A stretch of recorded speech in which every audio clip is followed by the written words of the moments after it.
In this video, I'm going to show you the complete process of getting a blind and installing it in a window just like this one. I'll go through the measurement, the ordering process, the installation, and the finished result. If you've already done your measurement and you already bought your blind, go ahead and skip to minute 3. That's when the installation process starts.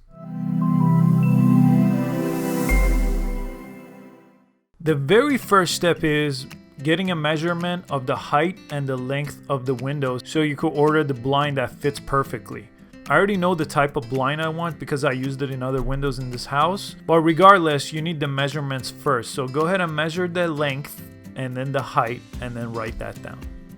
My measurements ended up being 34.5 inches for the height, and the length was 70 inches, which is a pretty large window. And when you do the measurements, make sure you do it against the window. In this case, the window is indented in, and I'm not doing it against the wall. I'm doing it right up against the window. And I want to make sure the measurement is accurate to the 1/4 inch. Now that I know my measurements and what kind of blinds I want, I'm just going to jump on blinds.com.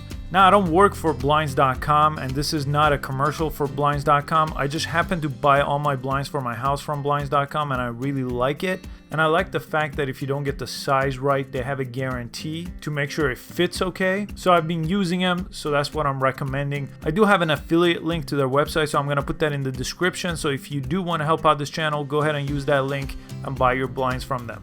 I ended up putting the size in, and I got a recommendation for full wood blind, and I know that's the type of blind that I used upstairs. I used the 2-inch full wood blinds, so I ended up getting the full wood blinds on their website, which looks pretty close to real wood blinds, and it actually fits my house pretty well. So I put my measurements in blinds.com, and then it gave me all the selections, and I sorted them out by price, and then I looked around. I know the 2-inch ones look really great on my windows upstairs, so that's why I chose the 2-inch one for the windows downstairs.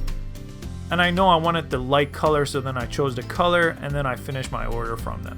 And I also chose the inside mount because I wanted my blinds right up against the window. So the installation process coming up is for the inside mount, but the outside mount is pretty much the same process. So just look at your blind and see which kind you have.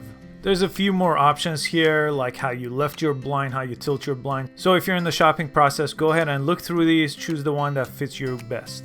So if you already have your blinds, this part doesn't relate to you, but I think it's good for future reference. So the blinds were delivered to my house, and I'm going to walk you through the installation process now. Go ahead and remove the blind and the hardware that comes with the blind out of the box. So you should see the 2 corner brackets that are going to hold the blind, some center support, and the wood screws. And make sure you have the instruction manuals for reference. And the only tool you really need is a drill with a drill bit and a Phillips screw head, and I did use a pencil for markings. To get started, we need one of the end brackets, and these open up. This is where the blind is going to slide in, so go ahead and open it up. I want my blind right next to the window frame, so I'm going to put the bracket right against the frame. You don't have to put it right against the frame. I'll show you a couple of different ways you could do this in a second, but I'm going to put it right against the frame, and I'm going to just use 2 holes to put 2 screws in. And there's a variety of ways you could put the screws in. You could put the screws in the way I'm doing it. There's 3 different ways of putting the screws in, but I always like to go into the wall. Next, I'm going to pre-drill the holes. Now you don't have to do this part. The wood screws usually go into the wall. I just find this a lot easier, so I'm going to use a smaller drill bit than the screw, and I'm going to put a couple of small holes into where I marked the wall. So as I mentioned, you don't have to put it where I put it, right against the window. You could put it in the center, or you could put it on the outside. If you don't have the inside mounts blinds, this is going to go on the outside of the wall. So it sort of depends on where you want your blinds to end up. So you could do it the way I'm doing it, or choose a different place for the bracket. Now go ahead and use 2 of the screws that are provided to secure this bracket against the wall. Now the next step is to do the exact same thing on the other side. And now, depending on the size of the blind, we may want to use center support. So this blind is actually 70 inches, so it recommends using 2 different center supports. But depending on the size of the blind, you may only need 1 or 0 or even 3. So I'll show you the measurements on the instruction manual. Let me show you this wide shot of the window, and you can see where I put the support brackets. Basically, I just want them divided up so the blind is getting enough support. Now I basically have to put in the blind, so I make sure the side brackets are both open, and the blind should basically slide right into the brackets. Once the blind is in, you just want to close the bracket so it can't fall out. And make sure you do that to both sides. Now I'm just going to clean up all the things around the window so I could lower the blinds.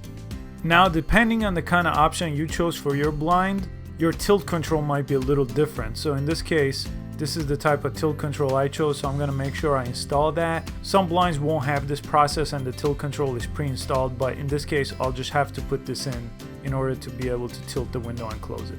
And the last step, if you want to use it, is to put this outside cover on your window. In my inside mounted window it didn't work, so this is a shot from my windows upstairs where I was able to use them. I hope this video was helpful. Again, there's a link below to blinds.com if you want to check out some more blind selection, and subscribe to this channel for a lot more home improvement videos just like this one and a lot more.